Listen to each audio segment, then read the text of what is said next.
Hello students, कैसे हैं आप सब। आई होप आप सभी अच्छे होंगे। मैं आरती आप सभी का अपने परिवार फिजिक्स ग्रुप पर हार्दिक स्वागत करती हूं, जहां पर आप सभी पढ़ रहे हैं बीएससी के लिए फिजिक्स, केमिस्ट्री और मैथ्स। आज की ये क्लास है बीएससी थर्ड ईयर के स्टूडेंट्स के लिए, जिसमें आपकी बुक चल रही है ऑर्गेनिक केमिस्ट्री और ये ऑर्गेनिक केमिस्ट्री का लेक्चर नंबर 8 है। इससे पहले आपके 7 लेक्चर्स कंप्लीट हो चुके हैं, जो आपको प्लेलिस्ट में मिल जाएंगे। इससे पहले लेक्चर में हमने जो लेक्चर नंबर 7 था उसमें आपको थायोईथर स्टार्ट कराया था, थायोईथर, और इसमें एक हमने कंपाउंड भी बनाया था सल्फोनल। तो इसमें देखो थायोईथर में लास्ट टर्न पर हमने इसमें काफ़ी सारी चीज़ें डिस्कस की कि थायोईथर होता किसका डेरिवेटिव है, इसका क्लासिफिकेशन किया था जो 2 पार्ट्स में था, सिंपल और मिक्स। और फिर उसके बाद नॉमेनक्लेचर किया था कॉमन सिस्टम से, IUPAC सिस्टम से। फिर उसके बाद हमने इसके मेथड्स ऑफ प्रिपरेशन देखे थे, जिनमें हमने 4 मेथड ऑफ प्रिपरेशन के बारे में बात की थी। अब देखो इसमें आज हम इसमें डिस्कस करेंगे फिजिकल प्रॉपर्टीज़। फिजिकल प्रॉपर्टीज़ यहाँ पर मैंने कुछ प्रॉपर्टीज़ लिखी हैं, इनके बारे में आज हम डिस्कस करने वाले हैं। तो सबसे पहले देखो कि आपका थायोईथर होता कैसा है, मतलब थायोईथर का कलर कैसा होता है, स्मेल कैसा होता है, कंपाउंड कैसा है। तो मैं आपको बताऊं, ये आपका कलर लेस होता है और पंजेंट स्मेलिंग कंपाउंड होता है, यानी कि इसकी गंध बहुत ही तीखी होती है, बिल्कुल भी अच्छी स्मेल नहीं आती है इसमें से। तो ट्राई भी मत करना इसको स्मेल करने का, ठीक है। तो सेकंड है इसका, they are partially soluble in water, या ये कह सकते हो कि ये पानी में बहुत ही कम घुलता है। अब पानी में ना घुलने का एक रीज़न क्या है, वो रीज़न है इसका हाइड्रोजन बॉन्डिंग। ये हाइड्रोजन बॉन्डिंग नहीं कर सकता। जो थायोईथर होता है, क्या इसके पास हाइड्रोजन बॉन्डिंग करने के लिए कोई फ्री मॉलिक्यूल है?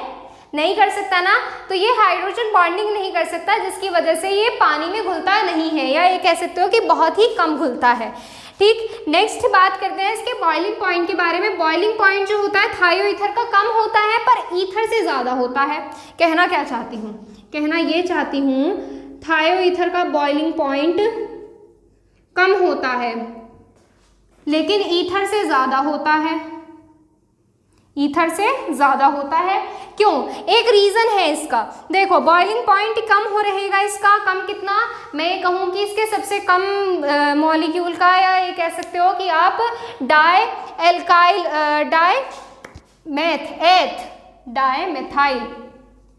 डायमेथाइल सल्फाइड, इसकी अगर मैं बात करूं जो आपका होता है CH3SCH3, इसका आपका बॉइलिंग पॉइंट होता है 39 डिग्री सेल्सियस के अराउंड। इससे हायर जो थायोईथर होता है, यानी कि C2H5SC2H5, इसका बॉइलिंग पॉइंट होता है आपका 53 या 54 डिग्री सेल्सियस के अराउंड। अब देखो इनका बॉइलिंग पॉइंट कितना कम है। लोअर ईथर का बॉइलिंग पॉइंट है ओनली 39 डिग्री सेंटीग्रेड। अगर मैं इस वक्त बात करूं जो इस रूम का टेम्परेचर है, तो वो 32 के आसपास होगा। 32 इस रूम का टेम्परेचर इस टाइम पे होगा। तो यानी कि अगर हम ये कह सकते हैं कि अगर थायोईथर मैं इस रूम में लेकर आऊँ तो ये आसानी से मेल्ट होना स्टार्ट कर देगा, ये कह सकते हो कि मेल्ट हो ही जाएगा। क्यों? इसका बॉइलिंग पॉइंट कितना है, 39 डिग्री सेंटीग्रेड टेम्परेचर है पर, ठीक है। तो देखो आपने वापस इसी बात पर आते हैं कि थायोईथर जो होता है इसका बॉइलिंग पॉइंट ईथर की कंपैरिजन में ज़्यादा है। इसका सीधा सीधा रीज़न ये है, ये जो आपका इसमें सेंटर वाला ग्रुप है ना, ये है इसका रीजन। सल्फर का जो एटॉमिक साइज होता है वो ऑक्सीजन की कंपैरिजन में ज़्यादा होता है। क्या होता है? ऑक्सीजन की कंपैरिजन में ज़्यादा होता है। अब आप मुझे एक चीज़ बताओ, 1 लीटर पानी ज़्यादा जल्दी उबलेगा या 2 लीटर पानी ज़्यादा जल्दी उबलेगा? 1 लीटर वाला जल्दी उबलेगा, 2 लीटर वाले को टाइम लगेगा। ठीक इसी तरह से जिसका कम एरिया होगा, कम सरफेस एरिया होगा, उसका बॉइलिंग पॉइंट क्या हो जाएगा, वो बहुत ही पहले उबलना स्टार्ट हो जाएगा। ये कह सकते हो कि बॉइलिंग पॉइंट कम होगा। वहीं जिसका सरफेस एरिया ज़्यादा होगा, जिसका सरफेस एरिया ज़्यादा होगा वो ज़्यादा सरफेस में आएगा, यही कह सकते हो कि ज़्यादा बड़े बर्तन में आएगा वो, और उसको बॉईल होने के लिए उतना ज़्यादा टेम्परेचर देना पड़ेगा, ठीक है। तो इसका मतलब यही एक रीज़न है कि एटॉमिक साइज एक रीज़न है कि सल्फर का जो एटॉमिक साइज होता है वो लार्जर होता है ऑक्सीजन की कंपैरिजन में। That's why the comparative surface area of थायोईथर is more than ether. Clear है इतनी बात कि थायोईथर का जो सरफेस एरिया होता है ईथर ईथर की कंपैरिजन में ज़्यादा होता है। यहाँ पर मैंने आपको ये चीज़ लिखा दी है कि जो आपका लोअर थायो ईथर होता है इसका बॉइलिंग पॉइंट 39, उससे हायर 53, उससे हायर जाते जाओगे तो टेम्परेचर इंक्रीज होता रहेगा। ठीक है, ये हो गई इसकी फिजिकल प्रॉपर्टीज। अब इसके बाद बात करेंगे हमारी केमिकल प्रॉपर्टीज के बारे में। केमिकल प्रॉपर्टीज में जैसे पहले इसका स्क्रीनशॉट लो फिर बताते हैं कैसे। ठीक है, स्क्रीनशॉट लो इसका, मैं रफ करूंगी इसको अभी। देखिए केमिकल प्रॉपर्टीज, सबसे पहले हम इसमें करेंगे इसका हाइड्रोलाइसिस, यानी कि आपको थायो ईथर में पानी मिलाना है, RSRH2O, और करेंगे इसको गर्म। अब देखो मैं आपको बताऊं, वाटर जो लेना है आपको वेपराइज्ड फॉर्म में लेना है। वेपराइज्ड फॉर्म में आपको इसको यहाँ से लेना है। अब देखो रिएक्शन कैसे होगी आपकी, देखो बिल्कुल सिंपल तरीके से आपको रिएक्शन करनी है। कैसे, ये आपका डिसोसिएट करना है H पार्शियली पॉजिटिव में और OH पार्शियली नेगेटिव में। इसमें आपका ये H2O ब्रेक होता है, ये बात तो आप जानते हैं बहुत ही अच्छी तरीके से। अब इसके बाद क्या करना है, आपको ये वाला बॉन्ड डिसोसिएट करना है। कौन सा, या तो ये कर लो या ये कर लो, दोनों साइड एक ही जैसे ग्रुप है, जिधर भी आप करना चाहो तो कर सकते हो। तो देखो मैं मान लो ये बॉन्ड डिसोसिएट कर रही हूँ इधर सल्फर की तरफ, सल्फर ज़्यादा इलेक्ट्रोनेगेटिव होता है, तो ये S पार्शियल माइनस, इस पे R पे पार्शियली प्लस। अब इसके बाद जानते हो H यहाँ और OH कहाँ, इधर। ठीक है, तो यहाँ से आपका क्या बन जाएगा, RSH। RSH क्या होता है, ये मरकैप्टन होता है ना, ROH और अल्कोहल, ये आपका यहाँ से प्रिपेयर होगा। अब मैं आपको बताती हूँ एक चीज़ कि आप इसमें एक्सेस क्वांटिटी में वाटर लेकर भी कर सकते हो। कैसे एक्सेस क्वांटिटी में वाटर, किस तरह से, जैसे हमने यहाँ पर 1 मॉलिक्यूल लिया है, आप 2 मॉलिक्यूल लेकर भी कर सकते हो। किस तरह से होगी वो रिएक्शन, बिल्कुल सिंपल है, आपको लेना है इसमें RSR, ये तो आपको लेना ही लेना है, और 2 मॉलिक्यूल लेंगे आप H2O के, 2 मॉलिक्यूल H2O का। मैं इनको ब्रेक कर सकती हूँ, वही आपको वेपराइज्ड फॉर्म में लेना है, वेपर फॉर्म में आपको लेना है। यहाँ से H2O जो लेना है, रिएक्शन करेंगे 2H में और 2OH में, मैंने इसको डिसोसिएट कर लिया।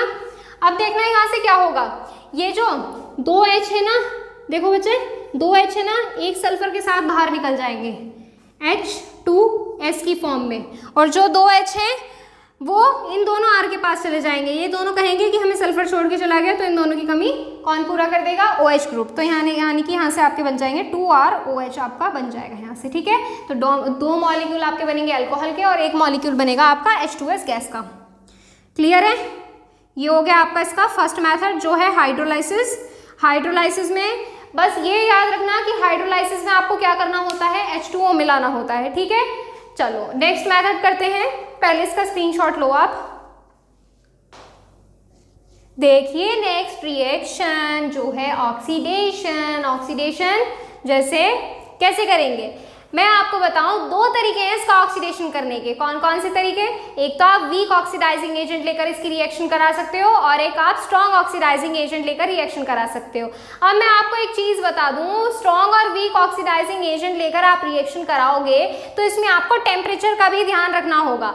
वीक ऑक्सीडाइजिंग एजेंट जैसे आपके क्या होते हैं, H2O2 होता है, Cl2 होता है, ये आपके किस में आते हैं, वीक ऑक्सीडाइजिंग एजेंट्स में आते हैं। और स्ट्रॉन्ग ऑक्सीडाइजिंग एजेंट में आपको ऑक्सीडेशन करना होता है किसका, KMnO4 की, K2Cr2O7 की प्रेजेंस में। अब एक चीज मैं टेम्परेचर के बारे में बता रही थी आपको, टेम्परेचर ये है, अगर आप वीक ऑक्सीडाइजिंग एजेंट्स लेकर ऑक्सीडेशन कराते हैं तो आपको टेम्परेचर रखना पड़ेगा 25 डिग्री सेल्सियस। कितना, 25 डिग्री सेल्सियस। और वहीं अगर आप स्ट्रॉन्ग ऑक्सीडाइजिंग एजेंट लेकर कराएंगे आप इसका ऑक्सीडेशन थायो ईथर का, तो आपको टेम्परेचर भी ज़्यादा रखना पड़ेगा। वो टेम्परेचर होगा 100 डिग्री सेल्सियस के अराउंड, 90 to 100 के अराउंड आप इसको टेम्परेचर रख सकते हैं। ठीक है, चलिए दोनों तरीके से देखेंगे। पहले वीक ऑक्सीडाइजिंग एजेंट लेकर देख लेते हैं। तो weak oxidizing agent, weak oxidizing agent मैं आपको यहाँ पर सिर्फ एल्काइल ग्रुप लेकर कराऊंगी, इसकी जगह पर आप CH3C2H5 ग्रुप आपको खुद से रखने हैं। ठीक है, चलिए तो यहाँ से हम ले लेते हैं RSR। सबसे पहले H2O2 देख लें, हाइड्रोजन पेरोक्साइड, टेम्परेचर कितना बताया अभी आपको 25 डिग्री सेल्सियस आपको टेम्परेचर बताया गया है।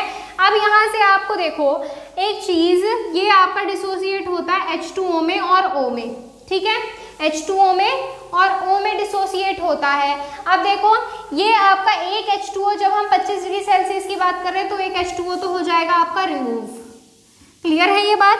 और ये जो ऑक्सीजन है ना ये यहाँ पर आ जाएगा, ठीक है। अब इसके बाद आगे इसमें आप कर सकते हो हेलोजन के साथ Cl2। जब आप हेलोजन के साथ रिएक्शन करेंगे तो आप इसको ऑक्सीडेशन करना है तो ऑक्सीजन भी तो लेना पड़ेगा। तो ऑक्सीजन हम किस फॉर्मेट में लेते हैं, हम यहाँ पर H2O के फॉर्म में लेते हैं, ठीक है, H2O के फॉर्म में लेते हैं। तो यहाँ से अभी रिएक्शन कैसे होगी, देखो 2H हैं और 2 Cl हैं, ये आपके 2HCl की फॉर्म में बाहर, और यहाँ से क्या बचता है, यहाँ से एक ऑक्सीजन बचता है, वो इसकी तरह यहाँ पर आकर जुड़ जाएगा, RSOR, क्लियर है। चलो नोट कर लो इसको, आपको एल्काइल ग्रुप लेना है, CH3 रखकर देखना सारी जगह पर। और इसमें आपको क्या करना है, इसका नाम भी तो लिखना है, नाम इसका बड़ा खास है, इसका नाम है DMSO, मतलब डाई मिथाइल सल्फो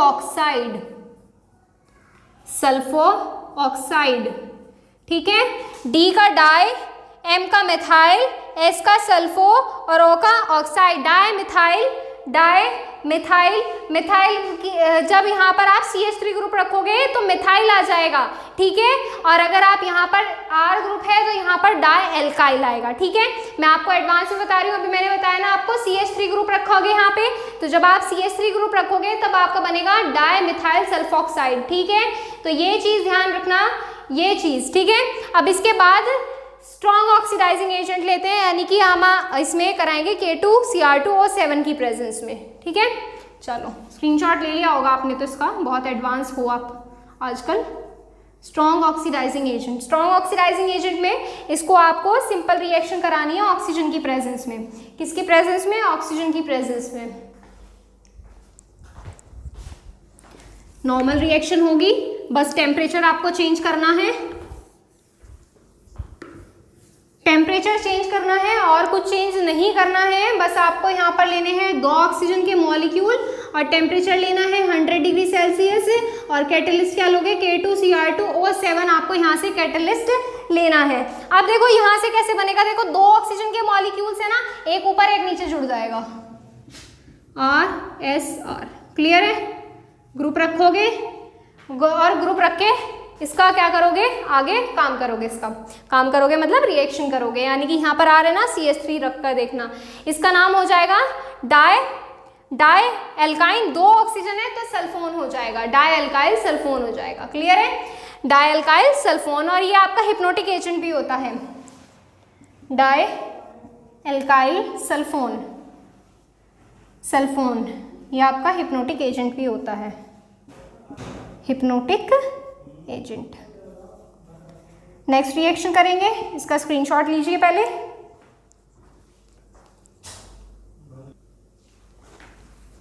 देखो आगे थर्ड रिएक्शन करेंगे, हेलोजिनेशन, नोट डाउन कर लो, अगर नहीं किया तो वीडियो पीछे करो और स्क्रीनशॉट ले लो इसका, ठीक है। अब आगे देखो इसमें करने वाले हैं हम हेलोजिनेशन। हेलोजिनेशन कैसे करेंगे, हेलोजन मिलाएंगे, हेलोजिनेशन कैसे होगा, हेलोजिनेशन आपको लेना है इसमें थायोईथर और इसमें मिलाना है हेलोजन, कोई भी हेलोजन मिला सकते हो इसमें, क्लोरीन, ब्रोमीन, आयोडीन, आपकी मर्जी है। अब इसमें जो आपका बनेगा, यहाँ से हेलोजन डेरिवेटिव बनेगा, हेलो डेरिवेटिव बनेगा किसका, थायोईथर का। कैसे ऐसे बनेगा, यहाँ पर आप कोई भी ग्रुप रख सकते हो, हेलो डेरिवेटिव है, हेलोजन डेरिवेटिव ऑफ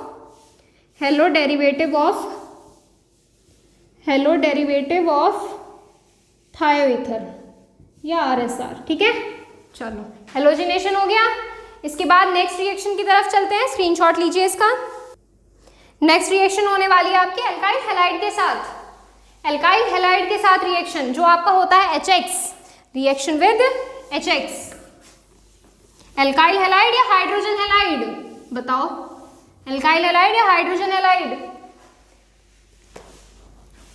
तो यहां से 4 रिएक्शन होगी आपकी, reaction with HX, reaction with HX। आपको लेना है RSR और यहां से HX ऐड करना है। H किसके साथ जाएगा आपका, यहाँ से मैं आपको बताऊं अगर, तो यहाँ से एक तो एल्काइल हैलाइड बन जाएगा आपका और एक आपका यहाँ से मरकैप्टन बन जाएगा। किस तरह से बनेगा, देखो ये R और ये X एक साथ चला जाएगा, ये H इसके साथ आएगा, RSH और ये RX, ठीक है। तो यहाँ से मरकैप्टन बन गया और ये एल्काइल हैलाइड बन गया। ग्रुप लेंगे, CH3 ग्रुप रखेंगे और यहाँ पर Cl रखेंगे। इसी के साथ आपकी केमिकल प्रॉपर्टीज होती हैं कंप्लीट। अब इसके बाद मैं आपको इसके यूजेस कराऊंगी, फिर उसके बाद आपका थायोईथर टॉपिक कंप्लीट हो जाएगा, ठीक है। स्क्रीनशॉट लीजिए इसका।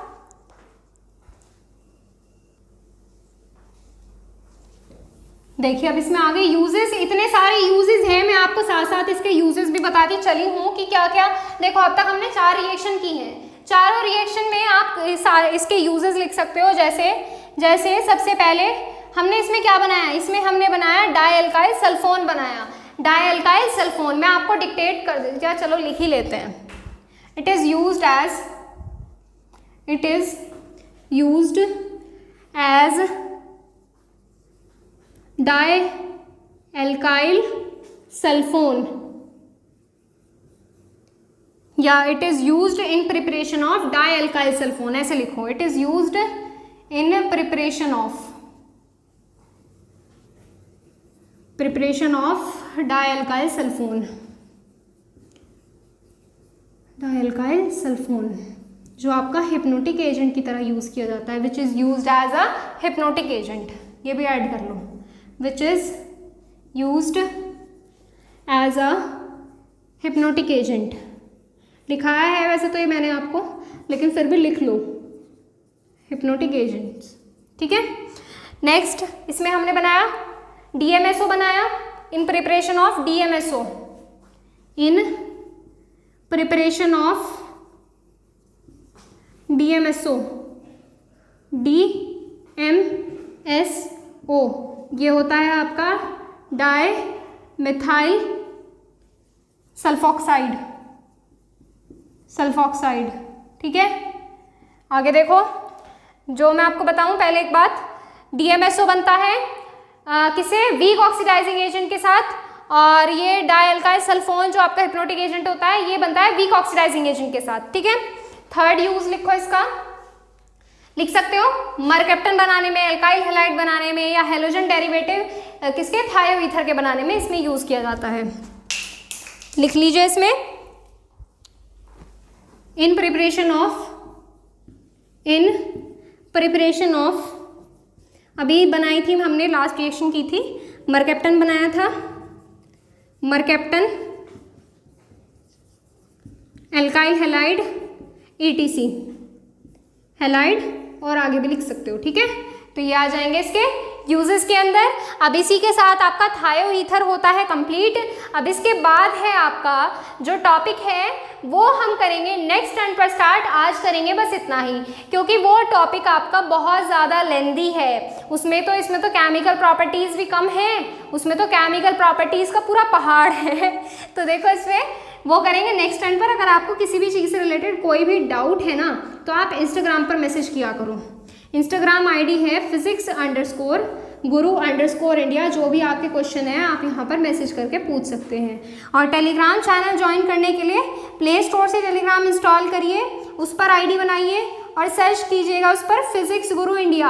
आपको चैनल मिल जाएगा जहाँ से आप ज्वाइन हो सकते हैं। उस पर कैसे ज्वाइन होंगे, बस आपको चैनल सर्च करना है, आपको चैनल मिलेगा, उस पर क्लिक करना और ज्वाइन पर क्लिक करके आप ऐड हो जाएंगे, जहाँ पर आपको डेली क्लासेस के नोटिफिकेशन और टाइम से पहले ही मिल जाएंगे। ठीक है, चलिए मिलते हैं आपसे नेक्स्ट टाइम पर बाकी के चैप्टर कंटिन्यू करने के लिए। आज के लिए इतना ही।